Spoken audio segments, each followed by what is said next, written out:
Film ini menceritakan kisah seorang pria bernama Jacob Harlon, seorang pialang saham sukses yang hidup nyaman di California bersama istrinya, Catherine, dan putra mereka yang masih kecil, Joshua. Suatu malam, setelah menghadiri pesta bersama teman-temannya, Jacob dan Catherine sedang dalam perjalanan pulang ketika mereka terlibat dalam kecelakaan mobil yang tragis. Salah satu teman Jacob tewas dalam kecelakaan tersebut. Honey, the light! Watch it! No! Meskipun tidak disengaja, Jacob dituduh bertanggung jawab karena ia mengemudi dalam keadaan mabuk. Ia dijatuhi hukuman 7 tahun penjara di California Institution for Men di Chino. Catherine kesulitan menerima kenyataan bahwa suaminya akan masuk penjara dan akan jauh dari keluarga. I ran the red. I killed Tom. It's an accident. I'm responsible. Bagi Jacob, yang belum pernah masuk penjara sebelumnya, rasa takutnya sangat mendalam, terutama mengingat kekerasan antar narapidana dan perlakuan kasar dari petugas penjara. Dia segera menyadari bahwa untuk bertahan hidup, dia harus beradaptasi dan tetap kuat. Pada hari pertamanya, Jacob memperhatikan seorang narapidana lain yang tampak lemah. Malam itu, dia melihat narapidana tersebut diserang oleh yang lain. Jacob menyadari bahwa kelemahan berbahaya di penjara. Jika dia tidak terlihat percaya diri dan kuat, dia bisa menjadi target mudah. Keesokan harinya, Jacob secara tidak sengaja terlibat dalam perkelahian dengan narapidana yang kuat.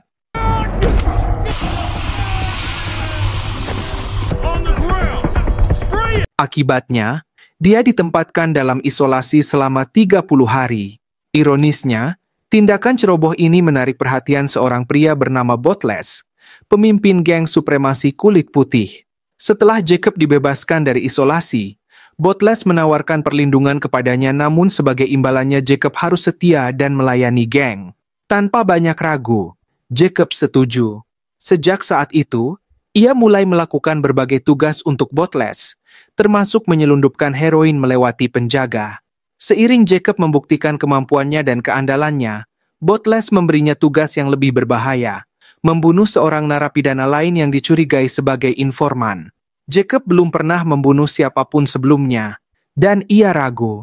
Ia mempertanyakan apakah harus melanjutkan atau menanggung konsekuensi penolakan. Namun, dalam hatinya, dia tahu bahwa menolak bisa membuatnya kehilangan perlindungan dan nyawanya. Jadi, tanpa pilihan lain, dia memaksa diri untuk melaksanakan pembunuhan itu.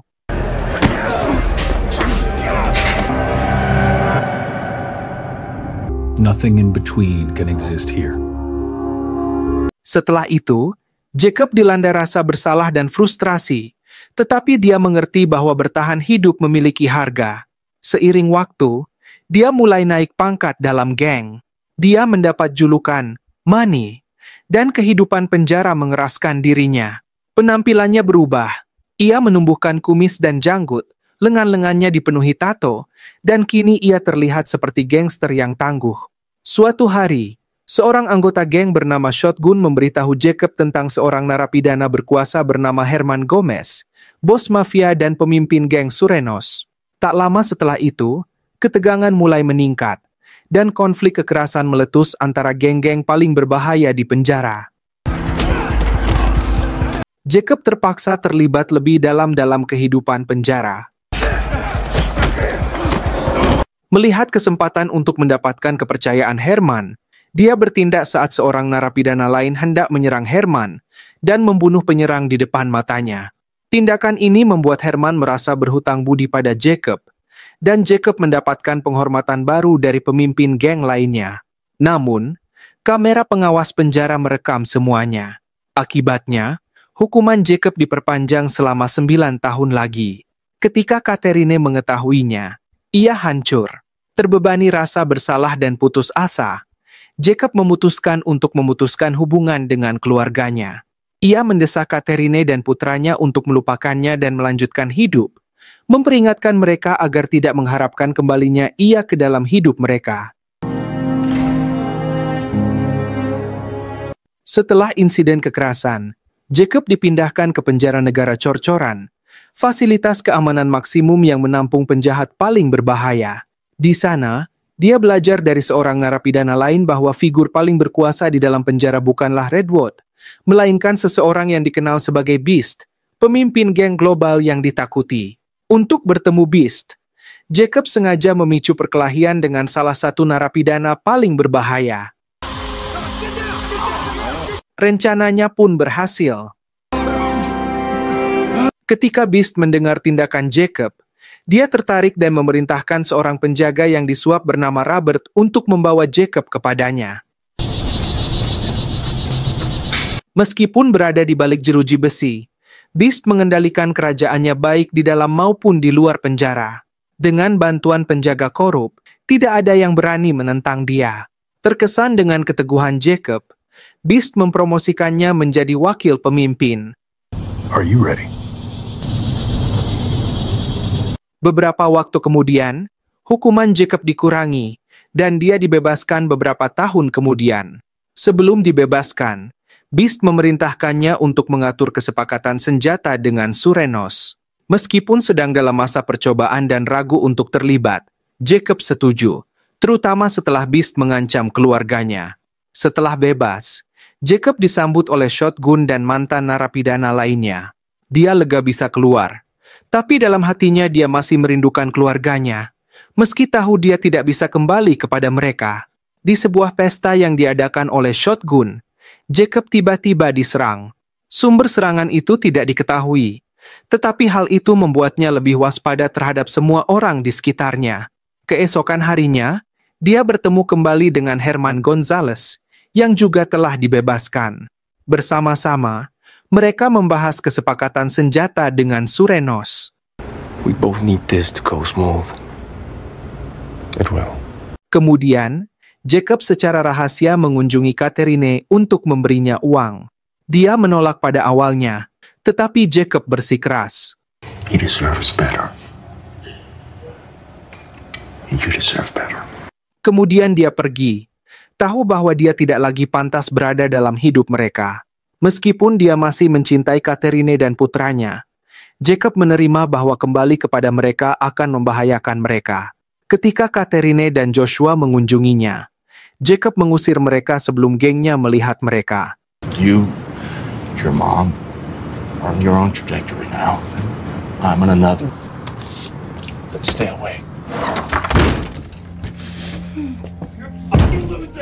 Joshua memohon kepada ayahnya, mengatakan dia tidak mengerti mengapa Jacob meninggalkan mereka dan ingin menghadapi bahaya bersama.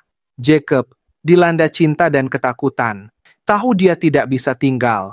Membiarkan mereka pergi adalah satu-satunya cara untuk menjaga mereka aman, karena geng itu tidak akan pernah benar-benar membiarkannya pergi. Setelah reuni emosional dengan keluarganya, Jacob terkejut melihat betapa besar putranya telah tumbuh tanpa dia. Tergerak dalam hati, dia memutuskan sudah waktunya untuk mengakhiri semuanya. Selamanya. Dia tahu itu satu-satunya cara untuk memastikan keselamatan keluarganya dan membebaskan mereka dari bahaya hidup kriminalnya. Sementara itu, petugas pembebasan bersyarat Jacob, Ed Kutcher, menemukan keterlibatan Jacob dalam transaksi senjata ilegal dengan geng Surenos. Informasi itu datang dari Shotgun, seorang narapidana lain yang iri pada kenaikan kekuasaan Jacob sebagai wakil pemimpin Beast. Namun, Jacob sudah selangkah lebih maju. Dia sudah lama mencurigai Shotgun berada di balik upaya pembunuhan sebelumnya terhadap dirinya. Bertindak cepat, Jacob menghabisi Shotgun dan mengambil teleponnya. What'd you tell Kutcher? Melalui telepon itu, Jacob mengetahui bahwa Shotgun menyembunyikan senjata yang rencananya akan dijual nanti untuk keuntungan tambahan. Pada hari transaksi dengan Herman dan Surenos, Jacob menggunakan telepon Shotgun untuk membocorkan lokasi pertemuan kepada pihak berwenang. Polisi dan tim SWAT tiba dengan kekuatan penuh, memicu baku tembak yang brutal. Jacob ditangkap dan dikembalikan ke penjara. Setelah penyelidikan, Jacob dijatuhi hukuman seumur hidup tanpa kemungkinan pembebasan bersyarat. Dia menolak tawaran Kutcher untuk pengampunan penuh sebagai imbalan atas kesaksiannya melawan Beast, mengetahui bahwa hal itu hanya akan membahayakan keluarganya lebih lanjut. Harlan, when I walk out of here, the deal walks with me, man. Have a nice trip. Kembali di penjara negara cor-coran, Beast mengetahui pengkhianatan Jacob dan bersumpah akan membalas dendam dengan membunuh istri dan anak Jacob. Namun Jacob telah merencanakan hal ini. Sebelum kembali ke penjara, Jacob secara rahasia menyelundupkan pisau cukur dan mencuri kunci borgol dari penjaga. Keesokan harinya, Beast mengancam keluarga Jacob dengan ancaman mengerikan. Ketika penjaga Robert datang untuk mengawal Jacob, Jacob menyerangnya dan memaksanya menyerahkan kunci sel Beast. Jacob lalu mengunci Robert di sel dan menghadapi Beast secara langsung. Pertarungan brutal meletus, dan Jacob akhirnya membunuh Beast dengan pisau cukur yang ia sembunyikan. Nobody's touching my family. Jacob lalu menyuruh Robert bersaksi bahwa dia bertindak untuk membela diri dan bahkan menawarkan hadiah yang besar sebagai imbalan. Robert setuju. I'm running the show now. Dengan tidak adanya Beast, Jacob mengambil alih posisinya sebagai narapidana paling ditakuti dan dihormati di penjara. Dia naik ke puncak kekuasaan, mengambil alih peran Beast sebagai salah satu pemimpin geng paling berpengaruh di dunia. Kini, mengetahui keluarganya akhirnya aman, Jacob menerima hukuman seumur hidupnya. Dia juga memberitahu Kutcher di mana senjata-senjata tersembunyi lainnya dapat ditemukan. Kemudian, Jacob menerima surat yang penuh perasaan dari putranya, Joshua. Dalam surat itu, Joshua menulis bahwa dia dan ibunya memilih untuk hidup bahagia dan telah memaafkannya. Jacob sangat terharu saat melihat foto-foto lama keluarganya. Dia menyadari bahwa menyerahkan kebebasannya dan masa depannya adalah harga yang harus dia bayar untuk melindungi orang-orang yang dia cintai.